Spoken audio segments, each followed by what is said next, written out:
Ever since the moment I first heard that Tarsier Studios was leaving behind Little Nightmares to create a new dark world, I was on board. I didn't know how they were going to top their first game, but I still spent a little too long analyzing screenshots and GIFs, grasping at straws to try and figure out where they could be headed. Well, now I don't have to wonder anymore because the game is finally here and I played through it twice, in both co-op and single player, to bring you a hopefully insightful look into the expanded world, as this sinister place is called. Now, I'm really going to try my best not to compare this game to Little Nightmares, 1, because I only ever played the first game and that was 3 or 4 years ago now, and 2, because REANIMAL deserves to be its own thing. Yes, it does share the same darkness, cinematic puzzle platformer gameplay, and kids thrust into a nightmare setup, but its scale is a lot grander, inside-like at times, especially when things ramp up towards the end.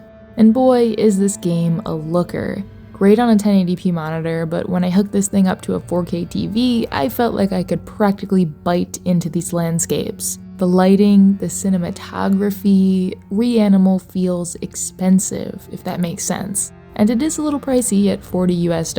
I have a feeling that's going to be a big talking point, but every minute of the 7 to 8 hours I spent on my first playthrough felt meaningful and exciting. Wondering what or who would be around the next corner, commandeering vehicles, running from monsters, finding items, hunting for secrets. No one section goes on for too long or feels rushed, and the way you move through these landscapes, across open fields, down dingy hallways, through dark forests, and abandoned city streets is so fluid and beautiful that it kinda hurts to think about. It's clear that Tarsier Studios packed so much love and attention to detail into this thing. The game is broken down into 9 chapters, of which I'll only be showing footage from the first 3, and you're always welcome to just listen instead of watch should you find yourself thinking, hey, I think I want to play this one for myself, which you should play this one, if I haven't made that clear yet.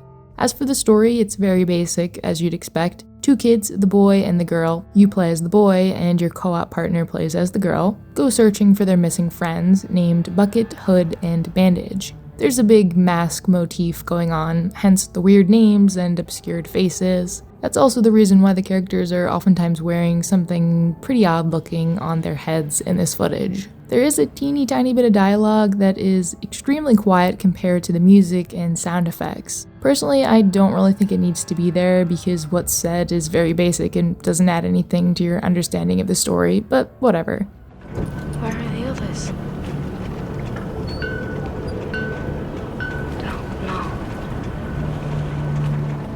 Otherwise, the soundscape is incredible and very important for a horror game like this. Those subtle audio cues, loud crashes during high energy moments, and the tiniest of details that you're only able to notice because you're holding your breath.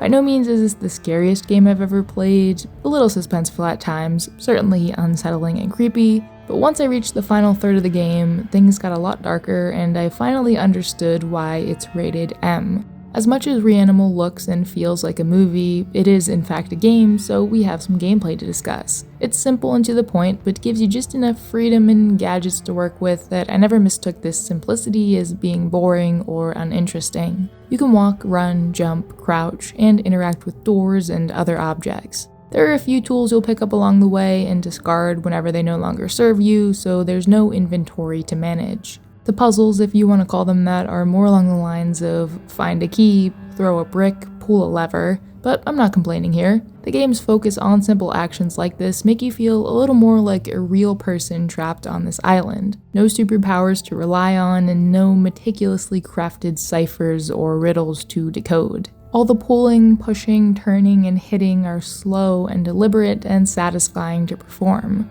After all, since you are just a couple kids trapped in a nightmare, using a crowbar to pry open a door isn't gonna exactly be a walk in the park.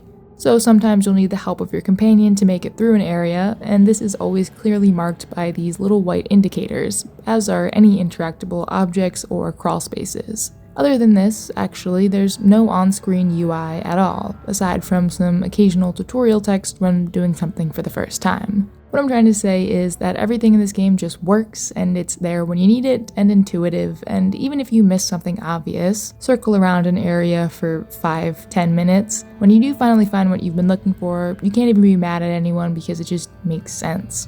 Some areas are very linear and others wrap back around on themselves after you find your way through and progress the story, usually resulting in you being chased by some creature or other. But even the most straightforward of places can hide the darkest secrets. Now, I'm not going to spoil any of the harder to find mysteries here. I will have some guides going up later today that will do just that, but I do want to talk for a minute about how well these secrets are hidden. There are an impressive amount of little collectibles for a game of this length, ranging from posters and masks to other things that may or may not trigger a secret ending. And what I love about the way this is done is how it's all layered. No, not layers like blueprints or Animal Well, more like the amount of effort it takes to find each thing. Some you'll literally run right past, you just have to slow down enough to look at it and let your brain register what it is. Others you may find by accident, deciding to go down the dark corridor off to the side, thinking it's the way forward, only to find that it's actually an optional room. Finally, we have the few secrets you really do need to go looking for. I'm talking hugging each and every wall, rock, and tree to make sure you don't miss that one little inconspicuous crack. You totally don't have to do this if it's not your thing, by the way, but if you decide to go hunting, then you will be rewarded. This is one of the very rare games that I actually first played through in co-op with my partner and then immediately went back through again on my own to search for secrets. And I noticed some differences between my playthroughs, mostly that if you're playing with someone else, you're probably gonna die more often.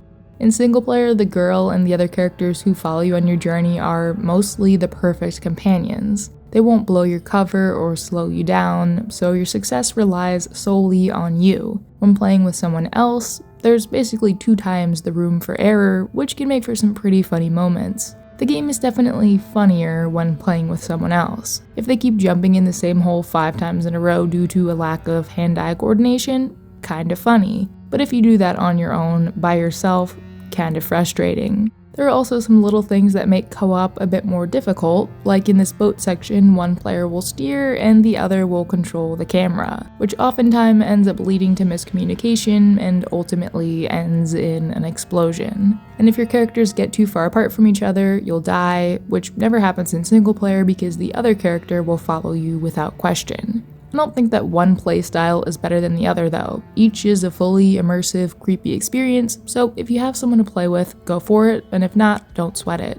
Quick word on performance here before we wrap this up. I did play on PC, so I can't speak for the console experience, but I think this may be the loudest my computer has ever run. But I never had any crashes, which is excellent. However, there was a tiny bit of stuttering during a few places in my solo playthrough, particularly towards the end when the set pieces are larger. Turning down my graphics settings to medium or even low surely would have helped, but REANIMAL just looks too good to do that unless 100% necessary. When I played on my TV in co-op running at 4K, the first 20 minutes of the game was like a very well lit slideshow, but then things cleared up and were almost flawless again. So I don't know if there was an update or my computer just had to get used to the game, but I'm glad those issues didn't persist throughout my time here.